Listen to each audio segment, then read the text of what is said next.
Tetapi yang jelas bahwa ada indikasi orang sekeliling presiden justru mengkhianati presiden.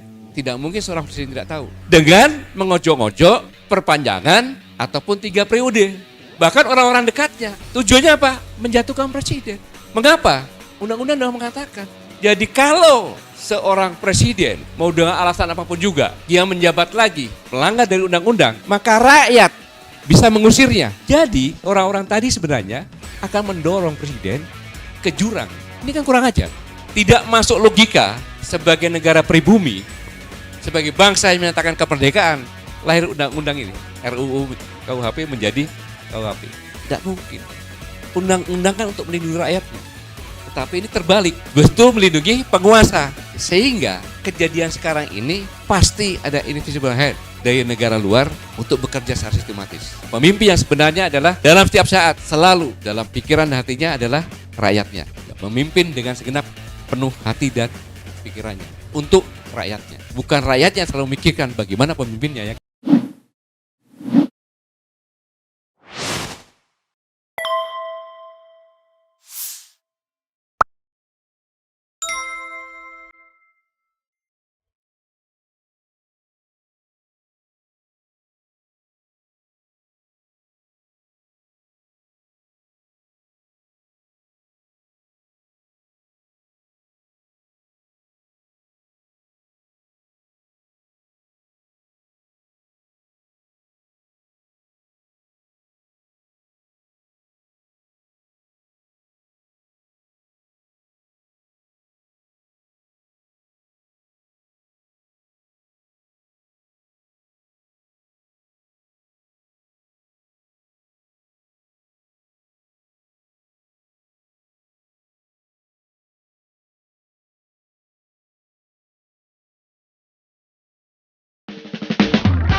Assalamualaikum warahmatullahi wabarakatuh. Ini menarik sekali. Tetapi apa yang dikatakan Pak Mulyadi tadi menarik sekali. Bahwa keunggulan demokrasi terletak pada kekuasaan yang beroperasi pada penguasa yang diberikan legitimasi dan kekuasaan oleh rakyat. Ya kan gitu kan? Lewat pemilu tadi. Sedikit saya ingin menjelaskan kepada seluruh rakyat Indonesia bahwa pada tanggal 17 Agustus 1945 proklamasi kemerdekaan, Bung Karno mengatakan kami bangsa Indonesia. Dengan ini menyatakan kemerdekaannya. Belum ada negara waktu itu, Bung. Jadi sekumpulan rakyat yang mempunyai cita-cita yang sama, tujuan yang sama, atau sekumpulan rakyat yang mempunyai cita-cita yang sama untuk ke depan bersama-sama, itulah bangsa. Bung Karno mengatakan seperti itu. Berarti yang memerdekakan ini adalah bangsa. Pada saat itu ada orang Indonesia asli, ada Arab, ada Cina, ada Pakistan, ada India, dan lain-lain sebagainya. Yang pada saat itu juga ikut. Itu. Maka dengan proklamasi itu kita punya ciri khas nantinya sebagai negara pribumi. Karena sebagai anak bangsa yang memerdekakan. Kita buktikan bahwa dalam waktu yang sesingkat-singkatnya, sehingga keesokan harinya, kita mulai membentuk suatu negara. Dengan tugas yang diberikan untuk bangsa. Yaitu tugas pemerintah melindungi segenap bangsa. Jadi pemerintahan yang ada itu tugasnya melindungi segenap bangsa. Bukan mencederai, bukan menghukum, bahkan membunuh bangsa. Ini perintah konstitusi tertinggi loh. Pada preambulum, pada pembukaan. Melindungi segenap bangsa dan melindungi tumpah darah. Tumpah darah itu tempat bangsanya atau rakyatnya tinggal. Ada udaranya, ada daratannya, ada dalamnya daratannya, ada permukaan laut, ada lautnya, ada dasar laut. Semua yang ada ini perlu dilindungi. Untuk si bangsa ini, rakyat ini. Dan mensejahterakan rakyatnya, mencerdaskan rakyat. Ini perintah konstitusi tertinggi nih. Jadi kalau kita lihat pemerintahan yang ada, siapapun itu, Cukup tolak ukurnya ini. Nah ini akan ada sangkut pautnya dengan yang tadi. Sehingga penolakan agenda perpanjangan masa jabatan presiden nggak perlu kita bicarakan lagi. Tetapi yang jelas bahwa ada indikasi orang sekeliling presiden justru mengkhianati presiden. Tidak mungkin seorang presiden tidak tahu. Kan gitu, mengkhianati presiden dengan mengojok-ngojok ya, perpanjangan ataupun 3 periode.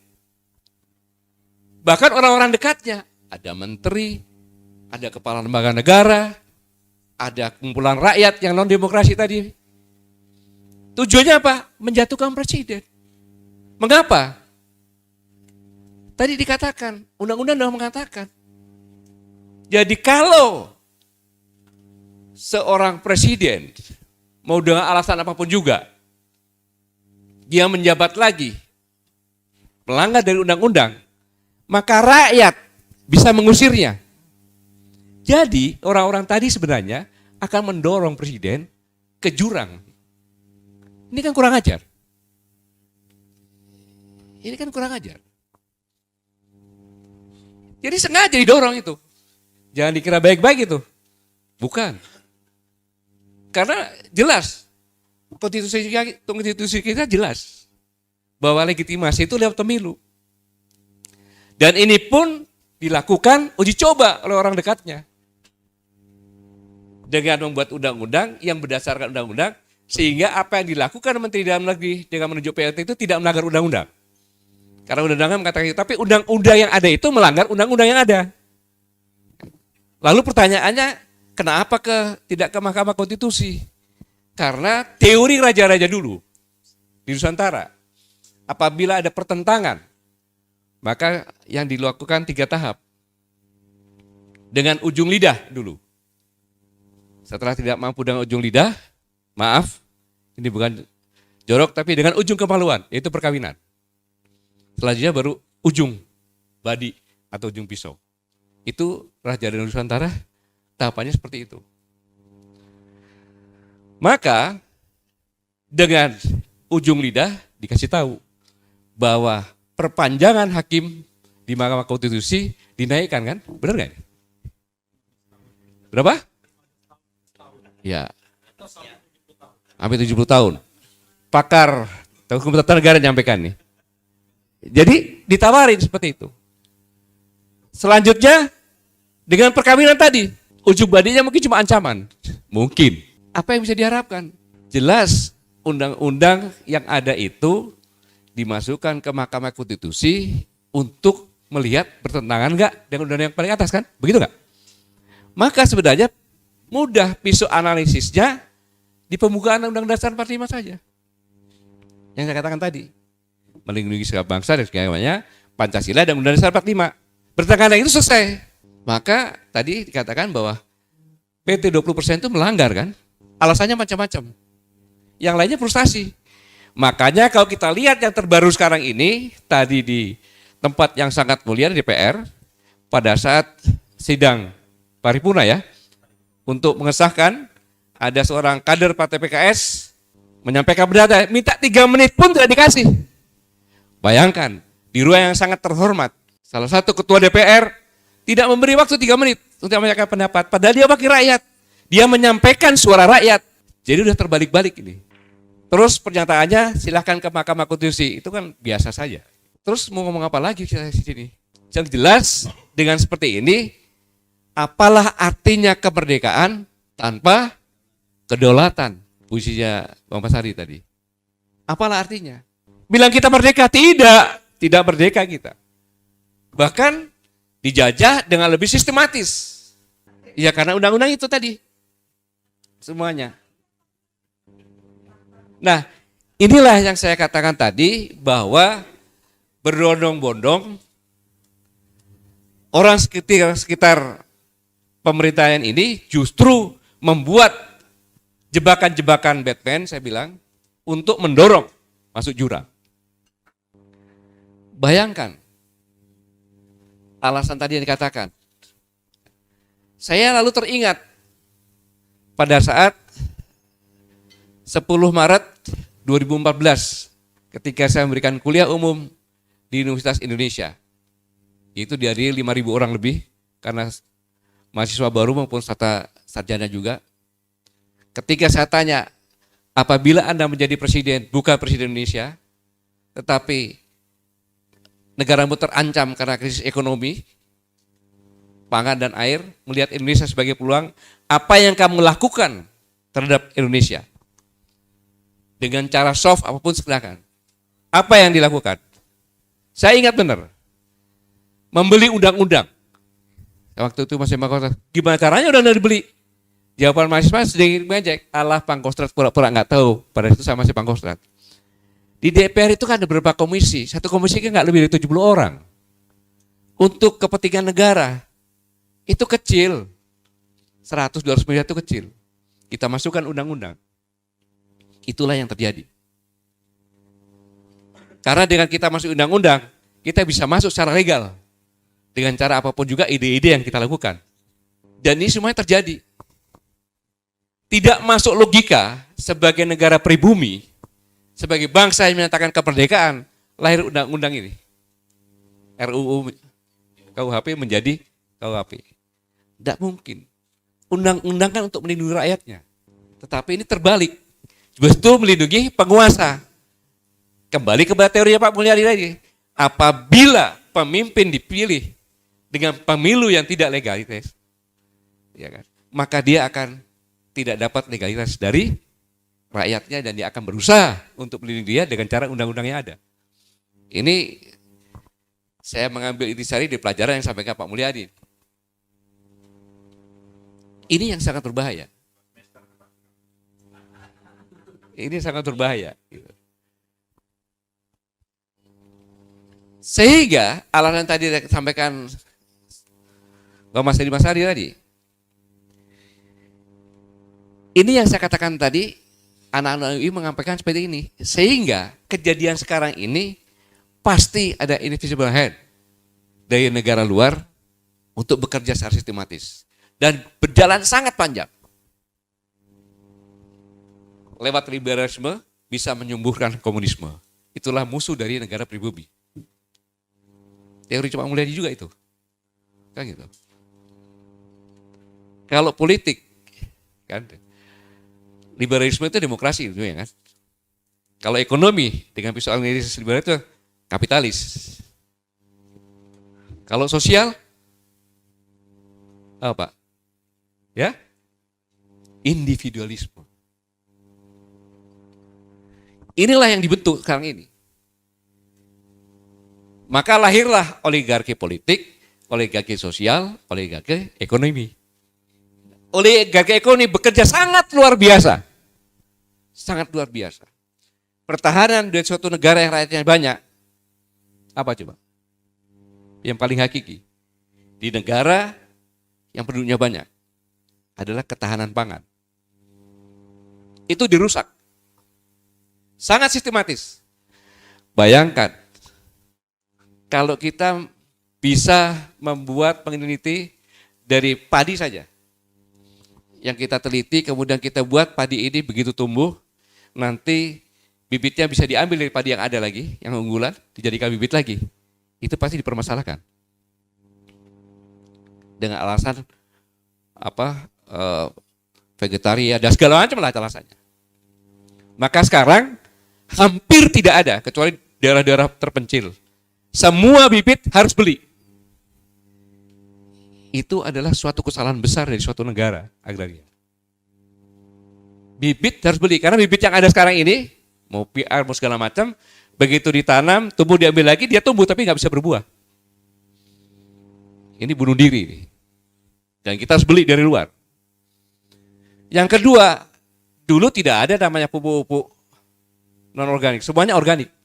Karena pupuk non-organik ini merusak hara tanah. Sehingga terjadi sekarang ini, saya meneliti ke daerah Jawa Tengah, saya melihat semua padi tidak semuanya 100% ditanamin. Saya bertanya kepada teman saya, punya 16 hektar. Dan tempatmu gimana? Cuma 6 hektar yang saya tanam untuk saya sendiri. Kenapa? Kalau kita akan nanam beneran, kita beli bibit, kemudian beli pupuk, pasti kita akan rugi. Sehingga impor beras akan selalu datang. Ini persiapan impor lagi, kalau enggak kita akan kekurangan, alasannya demikian. Bahkan lebih mengerikan lagi, kalau mau jujur kepala Bulog, berapa beras yang busuk? Tolong tanyakan. Ini sangat berbahaya. Nah, dalam kondisi seperti ini, kita ingat bahwa Ibu Menteri Keuangan mengatakan udah tahun depan akan terjadi krisis pangan kan? Ya, Presiden juga menyampaikan seperti itu kan gitu. Seandainya itu terjadi, seperti disampaikan, semuanya kelaparan, kemudian ada misalnya bulan Maret itu ada apa? Perkumpulan para bupati wali kota, Musrenbang. Tinggal ditanya, para bupati bagaimana kondisi rakyatmu? Wali kota berapa? Dan kurang lebih nanti saatnya setelah 51% lah, itu semuanya PLT. Dia mengatakan rakyat saya susah Pak, kelaparan Pak. Apa dikatakan Pak Mulyadi tadi? Mulyadi satunya lagi maksudnya. Saya punya uang nih. Saya juga berpikir kira-kira bagi yang terbaik. Apakah untuk pemilu atau untuk BLT, pembantu rakyat? Jangan jawab sekarang, silakan kembali dulu. Pasti jawabannya nanti dengan sambil menangis lah, apa segala macam lah. Lebih baik Bapak berikan saja. DPR pun sama, tanpa pemilu tambah 2 tahun ya lumayan. Yang PLT tambah 2 tahun bisa tambah lagi kan itu. Ini rencana yang sangat sistematis. Tapi sebenarnya rencana ini adalah untuk memasukkan Presiden ke jurang kehancuran. Karena jelas melanggar konstitusi. Ada pertanyaan, di mana polisi, di mana TNI karena tulang punggungnya? Saya bilang, tidak ada Kapolda yang lulusan di bawah tahun 2000. Benar nggak? Belum ada Kapolda. Berarti hampir semua Kapolda itu tadinya ABRI. Benar nggak? Karena undang-undang TNI Polri kan di 2002. Ya kan? Maka saya yakin, aku yakin, semua Kapolda ke atas dan TNI yang sekarang pernah bersumpah di atas Alkitab masing-masing. Dengan pertanyaan, bersediakah saudara-saudara disumpah? Bersedia.